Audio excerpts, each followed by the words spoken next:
Actually 2019ની સાલમાં મેં અને મારા વાઈફના નામની છે એ મેસન ક્લબ મંડળીમાં છે અમે અનુક્રમે 1 લાખ રૂપિયાની લોન છે એ લીધેલી હતી. ત્યાર પછી કોરોનાનો જે સમયગાળો હતો એ દરમિયાન થોડોક સમય છે એ લોનનું કાર્ય છે એ થોડુંક અમારું હપ્તા ભરવાનું છે એ સ્ટોપ થઈ ગયું હતું.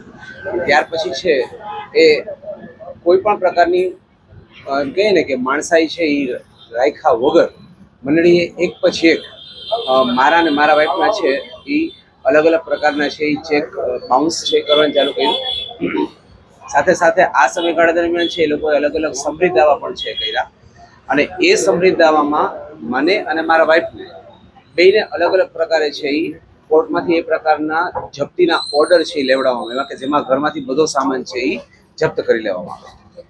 સાથે સાથે મારા પોતાનો જે સમૃદ્ધ દાવો હતો એ દરમિયાન લાસ્ટ મોમેન્ટ સુધી સમાધાનની વાતો કર્યા પછી છેલ્લે છે સમાધાનમાંથી ફરી ગયા અને એના લીધે છે એ મારે જેલમાં જઈ જવું પડ્યું. 9 દિવસ સુધી હું જેલમાં રહ્યો.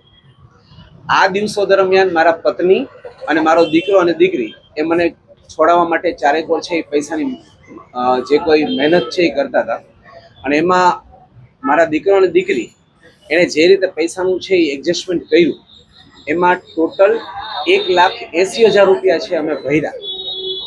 એટલે મારા દીકરો અને દીકરી એણે 1,80,000 રૂપિયા ભર્યા એટલે હું જેલમાંથી છૂટ્યો.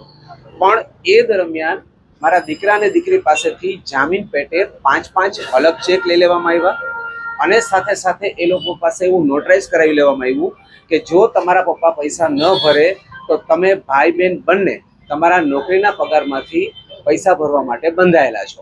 અને સાથે સાથે મારા સંતાનોને એ પણ કીધું કે તમે આ ચેક આપ્યા છે એનો મતલબ એ થાય છે કે તમારા માતા પિતા મૃત્યુ પામે ત્યાર પછી પણ તમે પૈસા ભરવા માટે બંધાયેલા છો. આ મંડળીનું નામ છે મેશન ક્લબ શરાફી મંડળી અને એના જે મુખ્ય વ્યક્તિઓ જે છે મુખ્ય સંચાલકો છે એમાં પરાગ સોલંકી છે.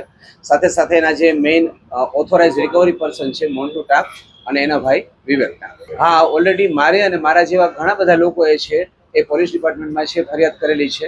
એની સામે ઓલરેડી અગાઉ પણ એવા ગુના છે નોંધાઈ ચૂકેલા છે, એફઆઈઆર છે થઈ ચૂકેલી છે. સાથે સાથે મેશન ક્લબના જ આ કેસમાં પણ વીરપુરના જે હોલ્ડર છે એના તરફથી પણ છે ગુનો નોંધાયેલો છે ને એફઆઈઆર છે એ થઈ છે. અત્યારે જાણે અજાણે એમ કહીએ તો અગણિત સંખ્યા હશે પણ અત્યારે જે મારા કોન્ટેક્ટમાં એક યા બીજી રીતે જે છે એવા લગભગ 40 થી 50 વ્યક્તિઓ હશે અને મારા જેવા જેટલા શેર હોલ્ડરો છે જે મેશન ક્લબના પીડિત છે એ લોકોને બધાને કોઈને કોઈ રીતે છે એ એક પણ વ્યક્તિ એવા નથી કે જેને 1 લાખની સામે 1 લાખ રૂપિયાનો ચેક બાઉન્સ થયો હોય. મારા ને મારા વાઈફના છે એ 1 લાખ રૂપિયાની છે લોન છે એની સામે અનુક્રમે અલગ અલગ પ્રકારે ટોટલ એક વ્યક્તિ દીઠ 13-14 લાખ રૂપિયાના ચેક બાઉન્સ કરવામાં આવ્યા છે અને એની સામે અત્યારે ઓલરેડી હું 3-3.5 લાખ રૂપિયાની રકમ ભરી ચૂક્યો છું અને છતાં હજુ પણ મને એવું નથી લાગતું કે હું આ ભાવમાં છે એ મેશન ક્લબનું દેણું ચૂકવી અને હું છૂટી શકીશ. આખી જિંદગી મારે કમાઈને મેશન ક્લબમાં છે એ ભરવાનું. મેશન ક્લબ ક્રેડિટ કોઓપરેટિવ સોસાયટીમાં આશરે 2020માં જોબ કરેલી હતી. બરાબર છે, ત્યારથી લઈને 2 વર્ષ જોબ કરેલી. ત્યારબાદ આ મંડળીનો જે ચેરમેન છે પરાગ સોલંકી, બરાબર છે, એ ત્યાંની જેટલી બી લેડીઝ એમ્પ્લોય છે એ લેડીઝ એમ્પ્લોયીને હેરેસમેન્ટ કરે, બરાબર છે. કારણ કે જ્યારે પણ એમ્પ્લોયી જોઈન્ટ થાય છે ત્યારે એ લોકોના ચેક લઈ લે છે, બરાબર છે. અને અગાઉ મેં એમની ઉપર 376 કરેલી છે, બરાબર છે. અને એમને મને ફસાવી અને મને બ્લેકમેલ કરેલી છે, મને ખોટા વાદા વચનો આપીને અને મારી સાથે કાવતરું ઘડ્યું છે. આની પહેલા પણ બીજી અનેક છોકરીઓ સાથેના રિલેશન હતા અને હજી છે પણ. એની વાઈફ પણ છે ને 2 છોકરા પણ છે અને હાલ મને હેરાન પરેશાન કરવા માટે અલગ અલગ જગ્યાએ મારા ચેક નાખે છે. એક પણ પ્રકારની લોન લીધેલી નથી કે કાંઈ છે નહીં, છતાં પણ હેરાન પરેશાન કરે છે એ વ્યક્તિ.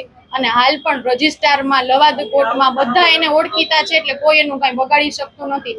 ઇવન રેપ કેસ 376માં પણ એને એક પણ દિવસ જેલમાં રહ્યો નથી. એટલે એ પોતાને સમજે છે કે હું બધે પહોંચી વળીશ, કારણ કે અમારી પાસે પૈસા નથી, અમે કઈ જગ્યાએ પોલીસ વાળા અમને હેલ્પ કરે છે એ બધી વાત સાચી, બરાબર. પણ હાલ અત્યારે છૂટો એવી રીતે રખડે છે, જ્યારના એને જામીન મળ્યા છે ત્યારના ઈ મારી ઉપર અલગ અલગ પ્રકારે કેસો કરે છે, જેમ કે દ્વારકા, અંજાર, મોરબી, ઇવન મારી તો ઠીક મારા પપ્પાને પણ હેરાન કરે છે કે ભાઈ તમારી છોકરીને હું ક્યાંય પણ હરી થઈ કે જીવવા નહીં દઉં.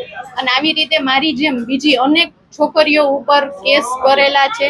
એક પણ પ્રકારની લોન નથી લીધી છતાંય આ તમામ કેસમાં પરાગ સોલંકી તો છે જ, સાથે સાથે એમની વાઇફ ઉર્મી પરાગભાઈ સોલંકી, એનો છોકરો વૈભવ પરાગભાઈ સોલંકી તથા લોનમાં કામ કરતા એમ્પ્લોયી જેવા કે રિકવરી એજન્ટ છે, બરાબર છે, વિવેક વિનોદભાઈ ટાંક, મોન્ટુ વિનોદભાઈ ટાંક, વરુ મશરૂ, એ બધા જ આને સપોર્ટ કરે છે. અને હાલ અત્યારે એક સ્ત્રી થઈને હું એમ કહું છું કે જેટલા બી લોનીઓ છે એને ઇન્સાફ દેવડાવો અને મને પણ ઇન્સાફ દેવડાવો એવી મારી કલેક્ટર સાહેબને રજૂઆત છે. તથા પોલીસ ને એ જ એટલું જ હું કહેવા માંગીશ છેલ્લે કે આ વ્યક્તિ જેલમાંથી છૂટવો ન જોઈએ, કારણ કે એ જો જેલમાંથી છૂટી જશે અથવા તો એ પકડાશે નહીં તો એ હજી પણ અમારી ઉપર અલગ અલગ જગ્યાએ આવા કેસ કરશે.